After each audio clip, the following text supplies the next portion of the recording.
It's time, ladies and gentlemen.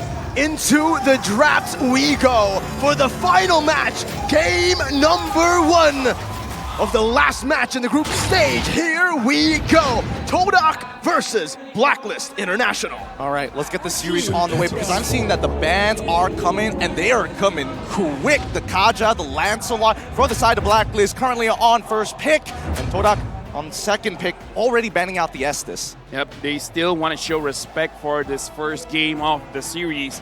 Estes being banned out, and we can definitely see a lot of conversation happening here, especially from Chiku, where I think they're all talking about what are we willing to let go, because again, they are the second pick, so it's gonna be a trade. I'm pretty sure they want to let go one prio hero that Blacklist will try to secure, and then getting something else. Banning out the glue, I think, is a pretty safe second ban.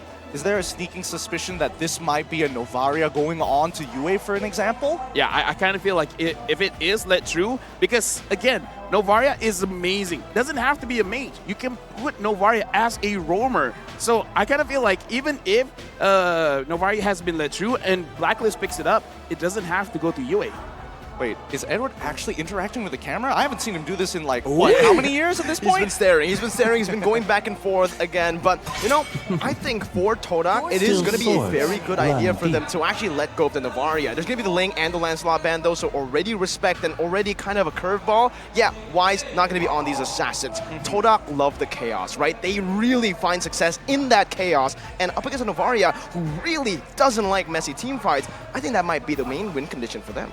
I'm looking at TODAK and I'm thinking of one thing. What? The Fanny hasn't been banned. I'm not so, because again, the Fanny, as we saw, is a very risky pick. Either you're gonna look amazing or you're gonna get 1v1 by a Badang, right? So it's gonna be very, very interesting. Now the Valentina has been banned out, which does, in my mind, say that TODAK, they want to pick up something big. And Blacklist, if they want to deny Moon of that Eve, I kind of feel like it is a good spot to pick it up right now, but TODAK could quickly pick up the Claw to fight against the Eve. So honestly, a lot on the line here. Potentially.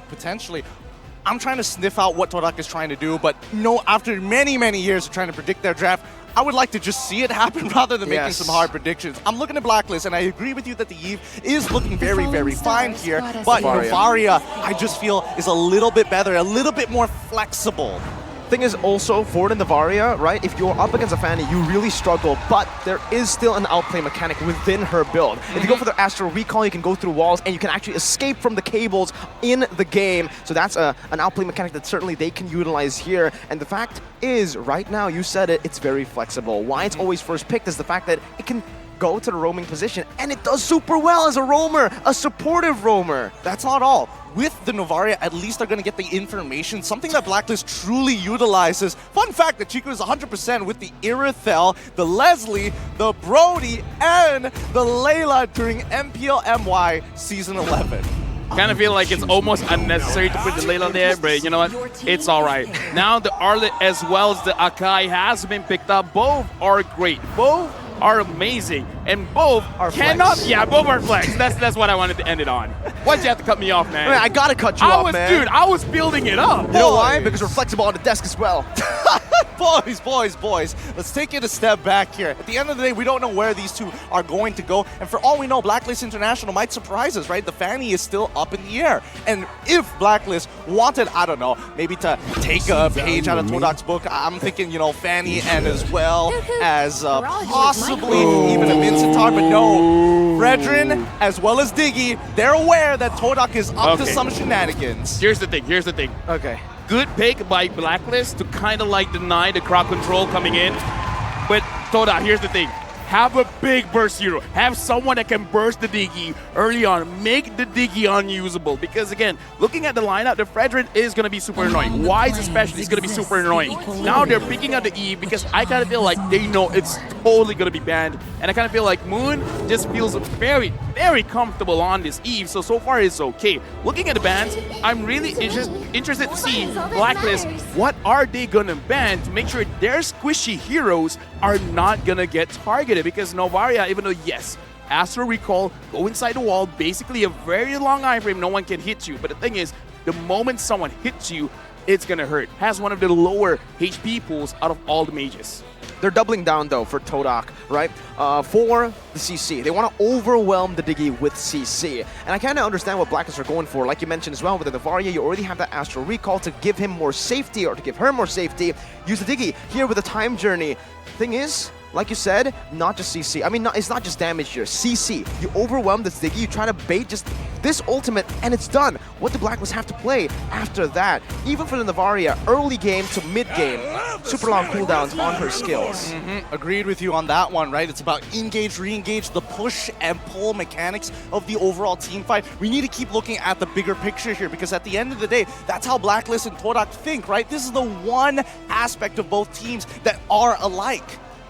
Right now, I kind of like the Franco ban because they're really respecting Toda and say that Franco is one of those heroes that can handle the Diggy, and they're like, yeah, you know what? This Akai could go gold lane, this Arlet could go jungle, we don't care, so we're going to respect and make sure that this Franco is not a safe option. The Hayabusa might be okay going up against this lineup, but again, I don't know. If Rival can really avoid the Fredrin at all times, it's going to be okay.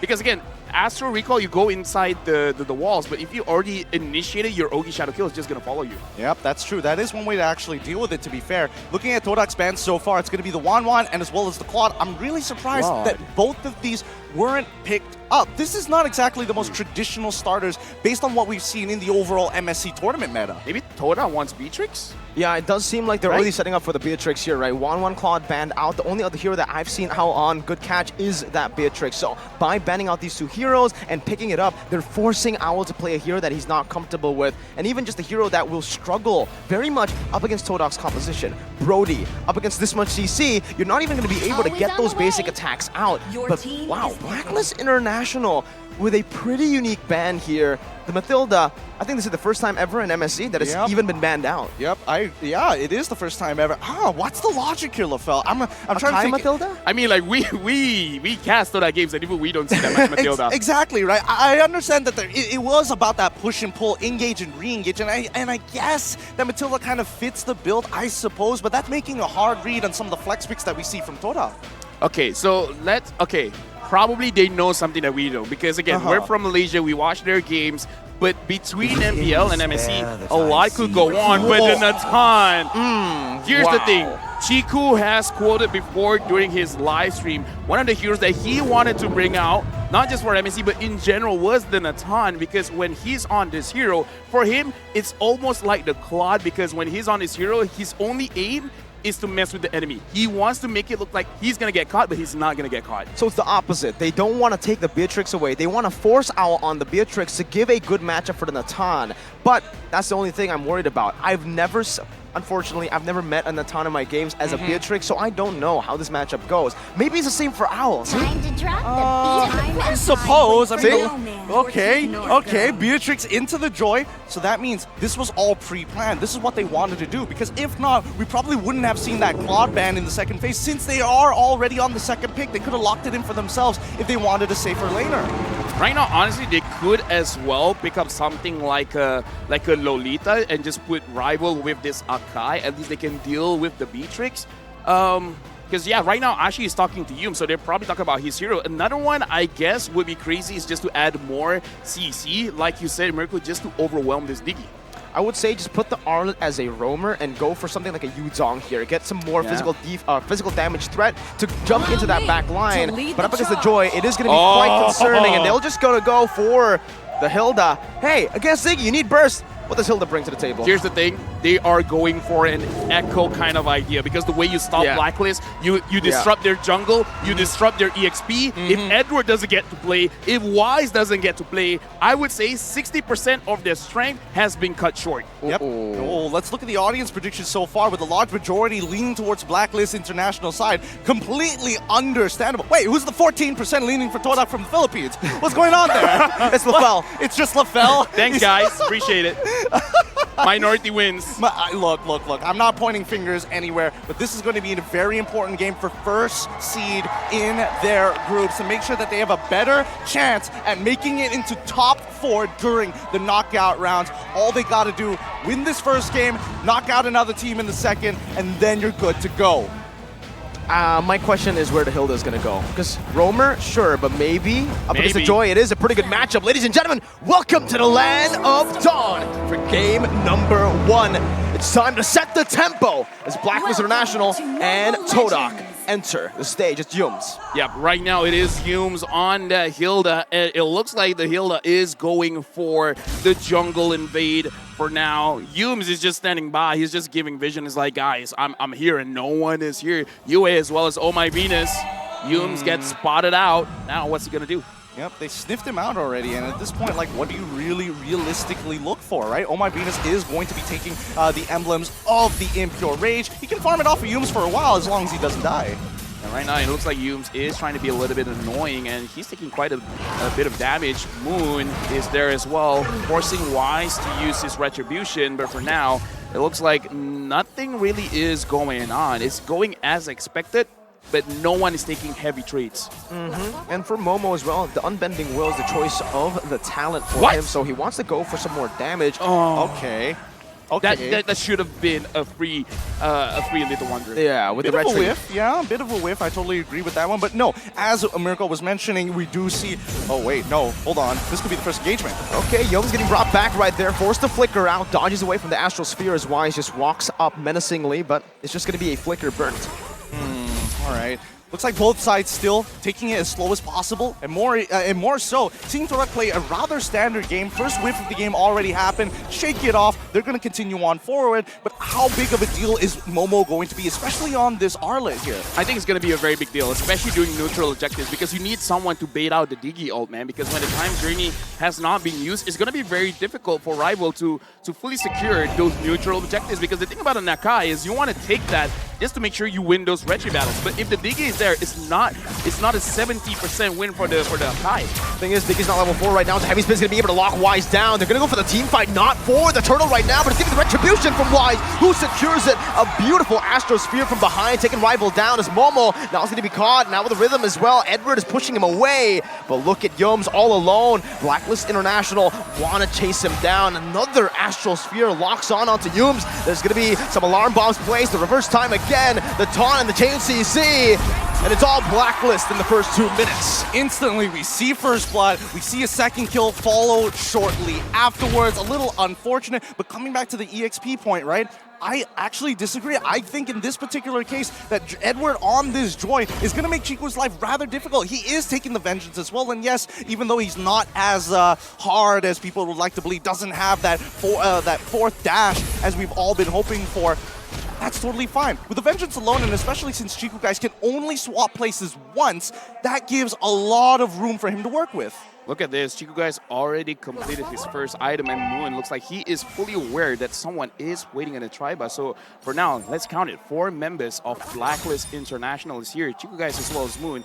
They are ready, but who's smelling like a fight here? Because Blacklist International, it feels like they want it, but at the same time, they don't want to take a big risk. They're getting pinched though, right? If they stay here for even longer, then you can give TODAK a little bit of a chance to go for that fight. So Blacklist International, they don't stay there. It's just Venus and Yue holding it down. Chico gets chunked so low! He gets gunned down with the Miru's Passion as well! As Moon is there, he pops into RWM, but the time journey is perfect! The Astral Sphere from Yue, from downtown! Wise is gonna fall, but it's only the utility jungler. Blacklist with another win. What just happened there? He just ate it. Yeah. No, I mean, like I said, this is Toda, you know. Chico's gonna lose. Chico's gonna die once or twice in the gold lane, and then afterwards, for some reason, he has extra gold. So for now, Blacklist, they're doing quite well. But again, this is kind of like textbook Toda. I kind of feel like they did not want that to happen. But still, it's just one of those things, man. History keeps repeating itself. Yeah, I mean, at the end of the day, right, Chico guys is going with the mystery shop, so he does get an overall discount. Despite dying, being behind isn't the worst in the world. Okay, final slash as well right now, but Rival, he's going to be able to secure that for his team. Now equal in neutral objectives, but Blacklist International are still holding on to that 1,000 gold lead as they put pressure down in the gold lane. Yue going to be chunked. Yums brought back by the reverse time. Once again, Owl cutting him down, going back to the Renner. Good shot, Spear. Owl, one more snipe. Doesn't want to go for the apathy here. Does he want to go for it? I think he does, but it's a bit too late. Right? Yeah, he's going to check it right now. Chico has to block it, and yes, he takes a full chunk out of it. That's going to be sad because now walking back into lane can be a little dangerous with Oh My Venus just stacking up with these auto alarm bombs time and time again, but Moon is here to support. RWM placed down right now for the side of TODAK. Chico's going to eat it again! Ow! He's come alive in this series so early on. Yums already brought back again. That's a lot of damage. The Brazer's Wrath. Yuen! On point! So accurate! What is going on? They are just eating spells. They are just taking punishment. Good job on Blacklist International for fully capitalizing on it at the end of the day. But you can even tell that for Ao, he's just like, whoa, we got so much out of that. I thought we were only getting one, but getting multiple, even better for us now with a 2.2K lead. Yeah, Owl just completed his own Blade of Despair, and now up top, Edward's looking for Chico Guys. Chico Guys for now is still alive. Wise looks like he's going to be okay as well. No, maybe not. He might be okay right now because you can see Edward already rotating over. Venus as well has come through. Time Journey still staying. The Brazer's Wrath! And the Venice Rage! Blacklist are styling, are stomping on TODAK. Another Astral Spirit connects. Venus is just standing in the midst right there, popping a Time Journey, baiting Momo out. And TODAK, what are they doing? They're just responding to the plays from Blacklist. Right now, Blacklist is just outclassing TODAK at this right. There's so many mistakes coming out of TODAK, completely punished. And even for Wise, holding on to the Appraiser's Wrath until the very last second was good enough. Dude, I gotta say... No way! Oh, goodness gracious. Blacklist are cracked. They are cracked. The rookies are here. Yue, he's not here to be like, I'm happy to be around. No, I'm here for the win. Oh no, Chico Guys targeted again. So far it's gonna be okay. Dude, we have not seen a lot of Natans, but I gotta say he does not have a lot of HP. No, he does not. He's just getting chunked out by Yue. He's getting chunked out by Oh My Venus. And for some reason, Owl has been hitting every single one of these bandits' rage. And Chico continues to receive the punishment. Dude, it feels bad, man, because again, here's the thing. Maybe you could deal a lot of damage, but it kind of doesn't matter if he did not get to touch anyone. He did not get able to do anything, and then he completely dies. And right now, Blacklist, they are here controlling the jungle. Rival is there. Edward is there as well. Final Splash brings Wise back, but look at Edward again in the back. That's a purple buff stolen away. Yum's now knocked up. That's another Astral Spear to cancel it out. The Appraiser's Wrath even from Wise just to zone it away and clear out the minion waves coming down as Owl just takes the turret down with the Bennett. Edward is just zoning them away, and look how they're playing so much for the mid. Oh, Final Slash, you went. All good. Yep, it's all good. You got the time journey. You can get out at any tight spot that you ever wanted to see. Now, it's interesting to see that Blacklist, as much as they like to play a very disciplined game, they are actually increasing the tempo, and they're increasing it significantly fast. It's already 7 minutes, 50 seconds into the game, 5.1K lead, and they're looking for somebody. Owl with a brilliant flicker out. Wise with the peel as well. He might actually be able to go for the solo kill here onto Yums. He needs to be careful. Wise is just walking them down as Chico Guys pops the entropy down below, gets chunked by the Renner's Apathy, has to jump back now. Wise, oh my goodness, Edward in the back, just wreaking havoc, acting as a janitor, cleaning it up. US survives as Owl picks up a double, 11-1, Blacklist International.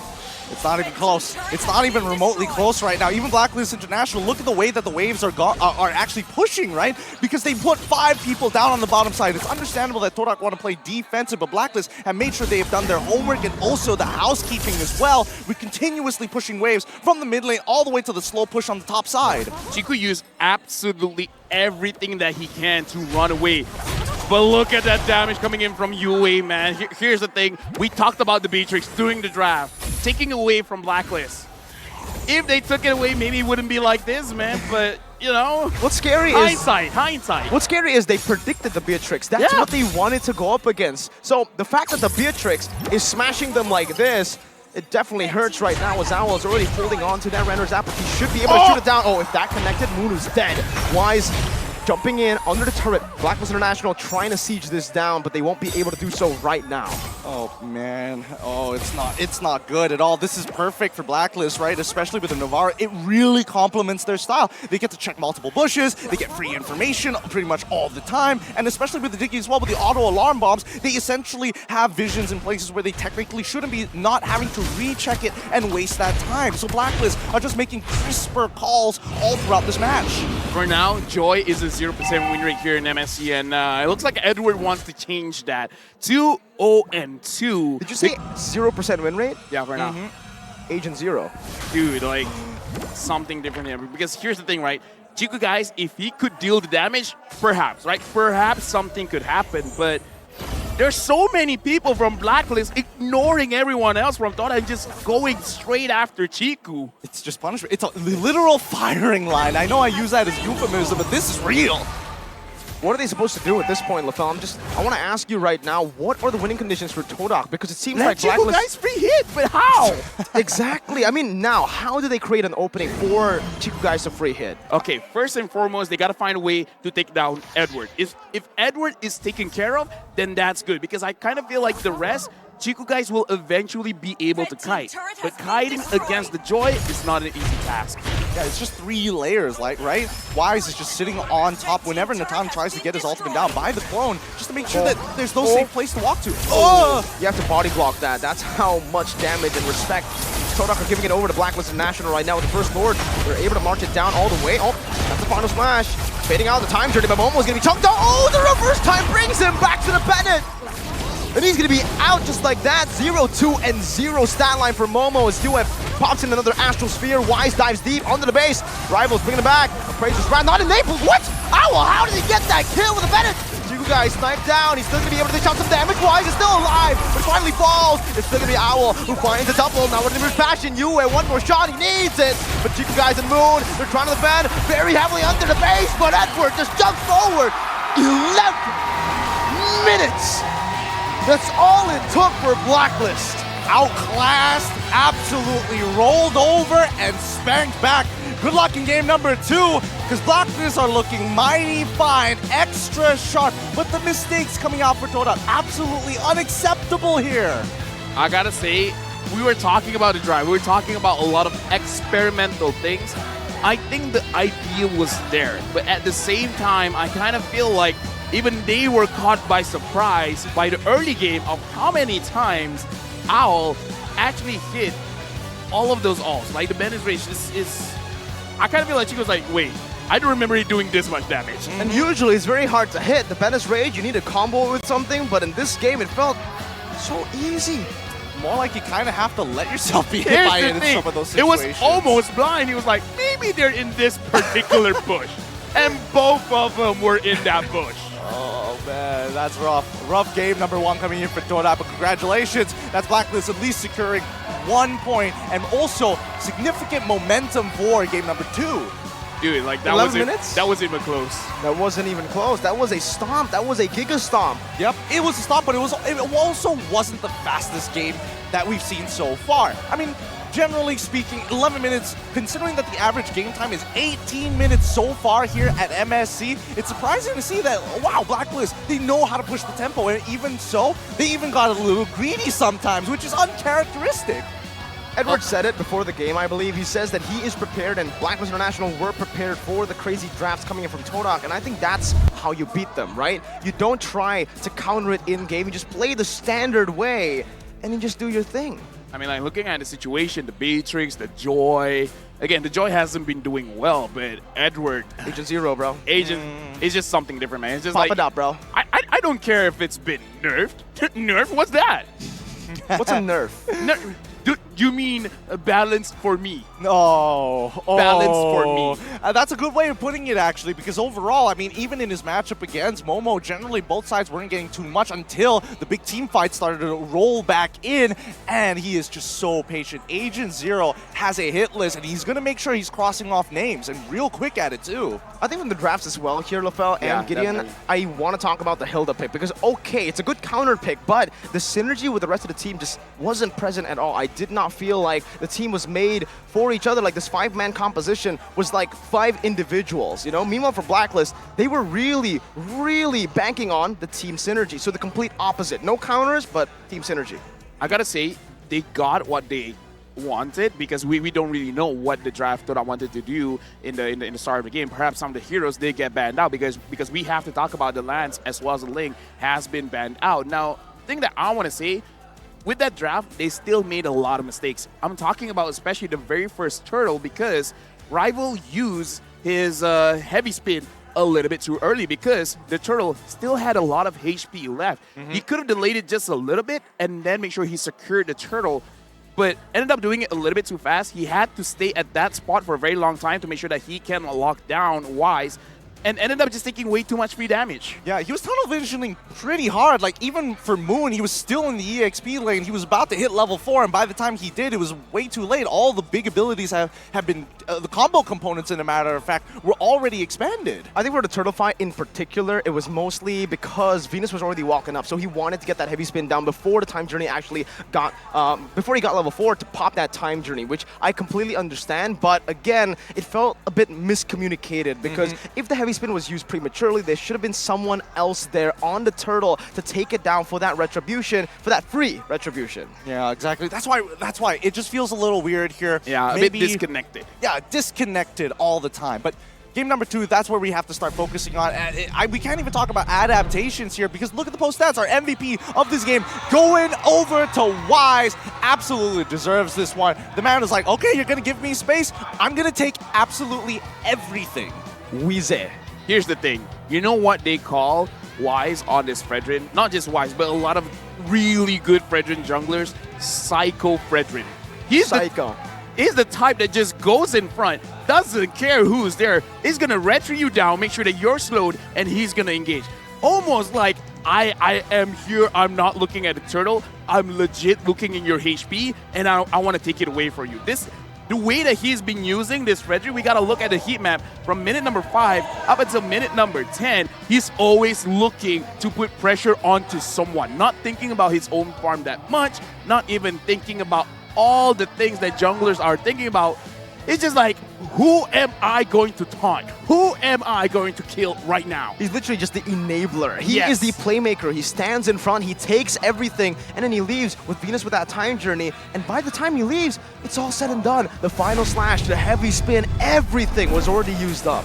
I mean, let's look into the highlights and we can see it happen all over again. Just great battle spell timings coming in from the side of Blacklist International from minute 1 all the way to minute 11. But you can see where it's clear the miscommunications are coming through. Oh, look at that escape though. Clean. What escape? There is no escape. I saw Moon get sniped. No, Owl's escape. Oh, Owl's escape. Okay, good. But either ways, look, there's no safe place for TODAK to be. I mean, like, we even saw RG's lead SG with this Novaria Beatrix combo, man. There's nowhere for him to hide. Unironically, you think, oh, maybe it's the first time, right? You know, the Bandit's Rage is going to land 2, 3, 4 times later. Right now, Owl is playing. Once he has the lead, he's pretty much on his own. He doesn't need the support that you would expect to see Blacklist playing around him. He's just waiting for these kills to come to him. This combo, man. I think we need to address this combo, right? RSG SG pulled it out first, Novaria Beatrix.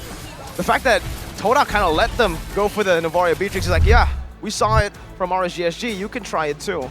I think we'll beat you, and then it turns out it's 15-2. I mean, they were hoping for a much better early game like that, and hopefully, you know, Hilda in the later stages is like, what else are you going to do? Really disrupt them? Nah, just body block for us. I guess. Novaria is low-key disgusting, man. A little bit.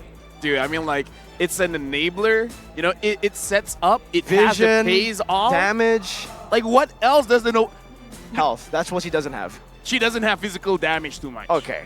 Physical damage and health. Physical damage and health. But at the same time, if you're not getting touched a lot, then, you know, it's like, it's good either ways. Novaria is one of those heroes that says, stranger danger.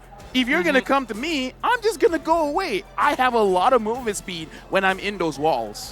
And not to mention that, you know, I find it... well, what's your opinion on this, Mirko? Because when I'm looking at Impure Rage and I already see an Enchanted Talisman, I think he was confident. It's like, yeah, I just need to spam more spells. It's not because I need the mana. The CDR is pretty important. I love the confidence because RSGSG went for the mystery shop. I remember that very vividly. And the fact that he was able to get the snowball was the reason as to why the Novaria actually worked so well in the game. So the fact that Blacklist International, Yue, here a rookie playing his first ever international tournament, was confident enough to bring the Impure Rage. He knows how good he is on that skill shot, and he knows that even if I fall behind, we always got Owl. I just need to, you know, multiply the hitboxes. Hey, here's the thing, right? Impure Rage gives you more damage, gives you mana. It made it so that he doesn't have to recall as much. I mean, the skill recall, sure, but meaning not literally recall going back to his base. And looking at the stats here as well, Yue dealt the most damage. Oh, yeah. Not surprisingly, by the way, 40,000 damage dealt. in 11 minutes, 869 gold per minute for Owl. Hume's taking a brunt of that damage, and Oh My Venus is always there for the team fights. Wait, that is some nasty damage. He wasn't missing a single one of those shots, and I think even for like Chiku guys, right? Even though he was getting punished, how does this affect the rest of the team? Because he was calling for a lot of reinforcements, a lot of support, and that's why you're seeing even in the previous slide that everybody was getting hurt in their economy because they were pulled away to the gold side of the map. I gotta say, man, this makes it very difficult to draft against Blacklist because you kind of want to respect Oh My Venus's hero pool, but at the same